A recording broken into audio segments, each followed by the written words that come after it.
Kok kowe ndelalah ning kelas paling goblok umpama. Kamu bisa jadi ketika pulang paling alim. Umpamanya kalau kamu gunung kemungkus umpamanya. Ya ngerti kok, sopo kowe. Anakku ben ono terke Pak Lurah. Ora sekongkol, aku ngaji Pak Lurah golek-golek iki.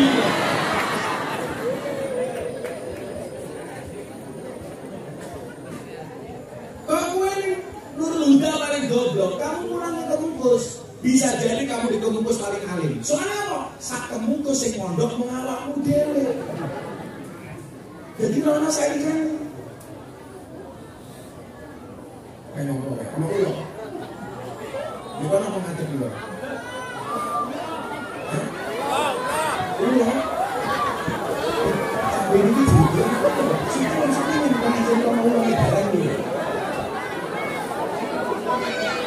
Jangan foto aku. Itu mas tak foto, aku tak action. Lah, ini proses bahaya ini. Dari ini maju lah foto. Ini kita wes malah memorinya ketemu dari kayu betul-betul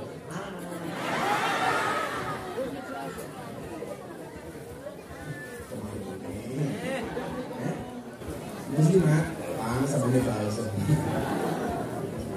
betul ya mesti gue misalkan bagi begini story aman selalu ala Nabi Muhammad lawang sendiri.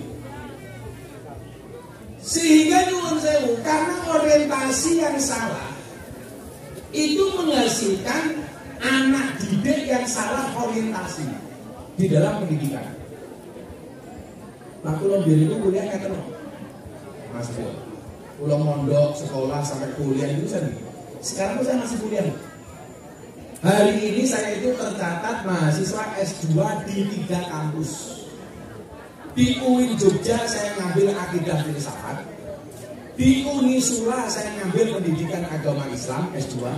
Kemudian di UNES Semarang saya mengambil pendidikan seni. Jadi besok kalau ngarep gelar itu telu meneh. SPD bunine telu. Apa iki? Berarti lah akidah filsafat itu besok gelarnya MAF, Magister Akidah Filsafat. Di Semarang aku bertolak gelar MPD, Manusia Penuh Dosa. Terus MSNI, Majelis Seni. Terus baru rampung, aku langsung kuliah mengenai S3. Orang kok kalau pengen sudah menggolong kuliah, boten itu orientasi yang salah. Itu hanya sekedar mengamalkan dawuh long life education. Minal mahdi ilal lahdi. Belajar itu seumur hidup. Lah, cara wong anu itu pinter. Karena koyon jenengan orang mesti iso kuliah kayak saya. Maka bagaimana cara belajarnya? Dibuatlah pengajian-pengajian seperti ini. Tujuannya apa? Supaya Anda tidak berhenti belajar. Mila sing mondok ning Nurul Huda kuwi jenenge santri, ibu-ibu sing melu ngaji dalu menika kok jenenge sontrot. Ngaji mau. Orang matur, lungguh mawon jenenge pahala kok. Pahalanya lebih besar dibandingkan sholat 1000 rakaat. Sopo sing tahu? Lurae tahu ora mungkin. Lurae subuhane jam 8. Sholine tambah, sholli fardhu subhi kawanan lillahi. Bojone sowan yes, bojoku ibnu sholat duha. Bismillah ya Allahu liman hamidah. Allahumma hdina biman hadid. Bojone mbate duha kok nganggo kunut. Niku nyuwun sewu. Jenengan lungguh wonten ing kono. Lebih baik daripada sholat sunnah 1000 rakaat. Umpama nganti bubar pengajian itu saya belas gak paham dengan materi pengajiannya. Apakah ada manfaatnya? Ada. Minimal manfaat untuk suamimu di rumah. Suamimu di rumah itu ada manfaat ketika kamu berangkat pengajian. Apa manfaatnya? Minimal selama kamu pengajian, suamimu terbebas dari penderitaan. Apa wong lanang mau pamit ngaji ki susah. Ora, seneng. Yes. Kaya iki pamit Mas, nang ngaji. Lah, kok aku ditinggal. Bagi dhewe yang omah. Yes. Langsung bojomu kabeh diteleponi dicari. Ngono ora. Wong lanang iki kelakuan. Ini ku lurah Yogyo nggih. Lah lurah Sragen insyaallah. Luwih parah. Luwih nemen. Kalau nanti di HP, saya boleh tahu satu hal. Saya ingin tahu siapakah nama istrimu kamu tulis di dalam kontak HP-mu. Bukan ada wani, aku buka. Yang HP itu jenenge sapa, yang HP itu jenenge sapa. Sampai mak lampir tak aja. Apa betul jenenge? Alah kita diganti barang itu apa gitu. Malaikat Mama Ria Sari 2. Loh. Berarti nololo bojomu. Saiki waca bojomu ning HP jenenge sapa? Ibu negara tercinta. Sakjane mau pencitraan.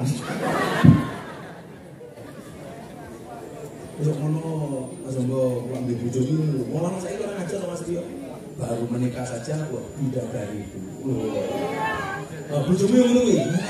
Deloken iki mantan meneh. Wis kan istriku. Pernikahan 10 tahun mulai ganti satpam. 15 tahun security. 20 tahun mak lampir. 30 tahun singo. Jadi kenapa sih? Kau bilang dia sama teman pengusaha kaya-kaya masuk toilet, terus ini HP, saya mau ke toilet, oke. HP saya bawa ada incoming call, panggilan masuk, roeng, tadi lo security, saya batin. Masuk security wanita telepon juragan. Dia keluar dari toilet, bro, orang telepon. Siapa bro security? Oh security, makanya. Siapa bro? Bojoku.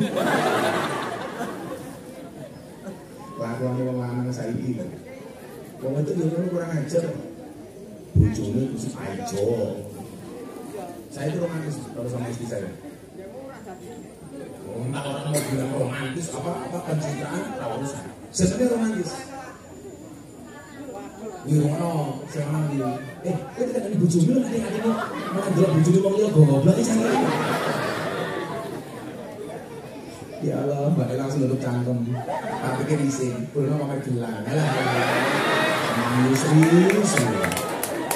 Kemajuan bawa bantal. Terus biasa. Iki pakai sing mamang mati dhisik. Tapi survei itu di mana-mana. Di desa itu biasanya lebih banyak janda dibandingkan duda. Jumlah janda itu lebih banyak. Ternyata laki-laki ini cepat meninggal. Kenapa orang cepat mati? Karena tertekan. Ada orang negeri. Cepat mati. Yang satu ada ya. Oh saya malah kayak ini saya.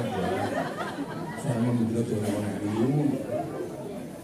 Nah saya ini kalau dan supaya anaknya jenengan minimal kayak anaknya kawat gini. Wong tuanya sudah meninggal tapi anaknya tahu balas budi dengan kedua orang tuanya. Itu penting. Saya punya banyak sekian persoalan orang yang curhat dengan saya terkait anak dengan kedua orang tua. Ini bapak yang saya muliakan. Ketika berbicara birrul walidain, yuk kita sama-sama introspeksi. Orang tua introspeksi sebagai orang tua, anak juga introspeksi sebagai anak. Saya kasih contoh misalnya, di era sekarang, kenapa anak itu lebih betah nongkrong dengan temannya dibandingkan duduk dengan kedua orang tuanya? Sing tua krosol apa mboten iki? Anak duduk dengan bapak ibunya 1 jam itu kelamaan. Tapi kalau nongkrong di warung kopi dengan temannya sampai jam 12 malam dia betah, betul? Fakta. Orang mengatakan, Gus, kalau di rumah mungkin anak nggak boleh main HP. Alah sing padha sapa? Jangankan anak wong tuwane wae dolanan HP. Bapake dolanan HP, mbokne dolanan HP. Sing lanang chatting dengan siapa, sing wedok chatting dengan siapa. Makanya kalau zaman dulu itu muncul HP pertama kali itu Nokia. Itu slogannya apa? Connecting the people. Mendekatkan yang jauh. Kalau dulu HP itu fungsinya untuk mendekatkan yang jauh, sekarang itu HP justru berfungsi menjauhkan yang dekat. Ning lanang karo wedok padha-padha ning kamar sak kasur. Sing wedok madhep ngalor, sing wedok sing lanang madhep ngidul. Betul, Bu? Betul. Kurang ajar wong wedok saiki, Pak. Ditelepon bojone dhewe nyente-nyente. Lah ditelepon bojone tanggane malah romantis. Ciri-cirine biasanya jilbabe coklat.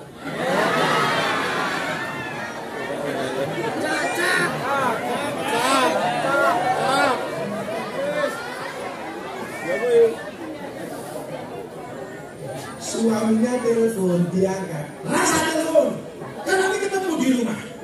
Begitu si telepon lurah itu, Pak Lurah. Wonten dawuh Pak Lurah. Kapan dum-duman BLT Pak Lurah. Saya ditanya sama satu keluarga, Gus, kok anak saya nggak betah di rumah ya Gus? Tapi kok kalau di kafe warung kopi kok betahnya minta ampun? Apa nih? Wifi. Lah kere. Ternyata kalian miskin kuota ya. Makanya ada capres sekarang punya program internet gratis. Kere. Kalau saya ya daripada internet gratis ya mending makan siang gratis. Susu gratis. Karena aku suka susu. Tahu anak kamu kenapa dinamakan susu? Karena jumlahnya 2. Susu. Kalau satu su. Makanya yang bagus 2 susu. Yang bagus 2 susu. Makanya saya suka 2 susu. Susu. Langsung kita begini. Untuk pemainnya kayak mana? Kita banjirin lagi gede ya Allah. Saya semalam kan pengajian sama orang Golkar di Kendal.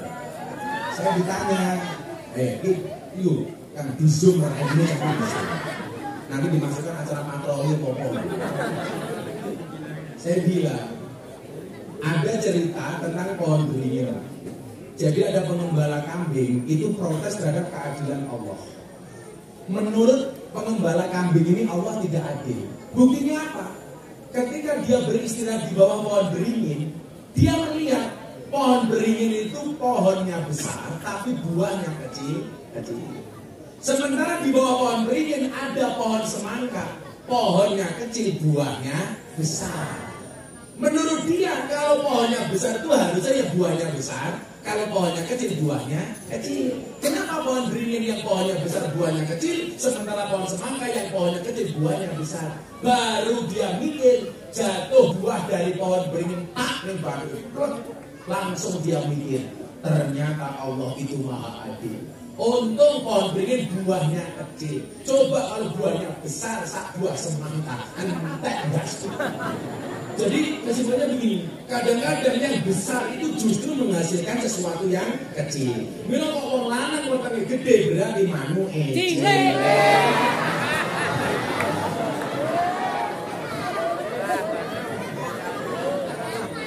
Orang percaya, ayo sepil. Iya.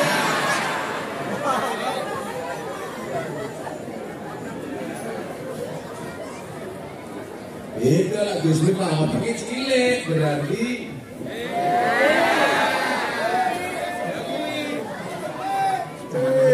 berarti semongkok. Kamu tinggal Bandung nggak semongkok.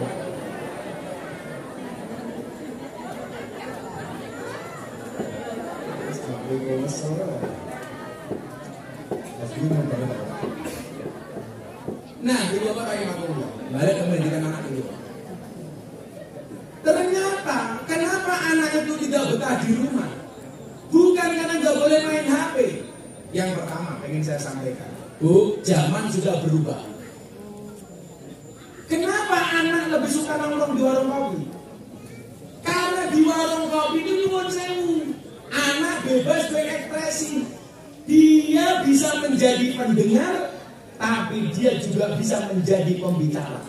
Sementara orang tua selalu saja menempatkan anaknya sebagai pendengar. Sing ngomong biasa mesti wong tuwane, anake mung kon ngrungokke. Padahal mohon maaf, studi menjelaskan ternyata nasihat orang tua itu sering yang diulang-ulang. Padahal zaman itu berubah. Nasihat mbahnya diberikan kepada bapaknya, kemudian diberikan kepada anaknya. Sehingga anaknya ketika dinasihati jawab apa boleh? Kuwi meneh. Nasihat kok fotokopi, kaya nyetel kaset dibolang-baleni. Sampai anaknya apa? Itu problem. Kalau anak nongkrong di warung kopi nyuwun sewu, ketemu dengan teman-temannya, itu nyuwun sewu. Dia bisa menjadi pendengar, tapi dia juga bisa menjadi pembicara. Jadi ngomongnya apa? Tidak one way, tapi multi way. Kita bisa ngomong, kita bisa mendengarkan. Nah, itulah alasan kenapa jenengan nggak boleh berhenti belajar. Kualitas orang tua juga butuh di-upgrade. Jujur-jujuran Pak, saya itu kalau ngerjain soal matematika anak SD kelas 1 saja, saya nggak bisa. Karena memang dari dulu saya nggak bisa matematika, tapi pinter duit. Daripada pinter matematika tapi rasa golek duit. Aku matematika belas saya iso. Namanya saja matematika, makin tenanan makin tidak karu-karuan. Akhirnya matematikanya bagus. Saya goblok ya orang. Sumpah. Biasanya Mas Ati ngono, Mas Bro. Orang gelem-gelas matematika. Jadi waktu anak saya kelas 3 itu Mas Bro, itu ulangan matematika soal 10 salah semua. Gurunya mau marah nggak berani. Tapi anak dia ayo. Akhirnya gurunya tak telepon, Pak Guru, kayaknya dia yang salah dengan anak saya. Silakan Pak Guru datang ke pondok, anak saya dinasihati. Akhirnya gurunya datang ke pondok, anak saya ditanya, Mas, kemarin ujian matematika ya? Iya Pak Guru. Gimana hasilnya? Salah semua. Kenapa Pak salah semua Mas? Gak ada satu pun yang benar. Anak saya jawab, mohon maaf Pak Guru. Kenapa soal 10 semuanya salah? Gak ada satu pun yang benar. Karena kebenaran itu hanya milik Allah. Betul ya. Lanjutkan. Enggak boleh jadi bapak boleh. Rasa matematika terakhir. Saya sudah juga terakhir. Kali-kali cukup mau kalkulator. SS matamu.